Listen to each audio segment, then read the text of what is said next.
សួស្តីមួយម្នាក់ជាងធ្វើqua bomទឹកបាទនេះចេញលុកជាងទីចាស់បាទ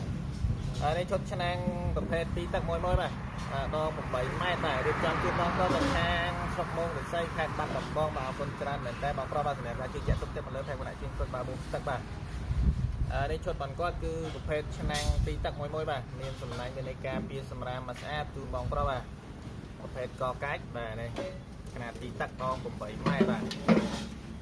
ហើយនេះគឺជាប្រភេទដងពលីនេះកលេសម្រាប់តបាទបាទនេះប្រភេទដងពលីបាទមានព្រាត់សម្រាប់ខ្សែទៀតហើយចឹងដូចស្លាប់បញ្ជាក់អញ្ចឹងមានប្រភេទមានព្រាត់មានប្រភេទអត់ព្រាត់បាទមួយឆ្លាញ់មួយណារបស់មួយហ្នឹងចឹងបាទតែអញ្ចឹងសម្រាប់ពុកម៉ែបងប្អូនប្រជាកសិករបាទមានតែមួយឈុតនេះអីបាទយើងមានម៉ាស៊ីនគោយន្តយើងស្រាប់ដាក់បូមស្រួលតែម្ដងបាទដង8ម៉ែត្របូមទឹកជ្រៅបានមួយបាទមានសំណាញ់មានអីការពារសម្រាប់មិនខ្លាយសម្រាប់ខ្លាយកណាត់ឈើរាប់ថ្នោតអីចូលទេបាទធានាថាមកស្អាតជូនមួយបាទនេះភេទដុំបលីយើងបាទ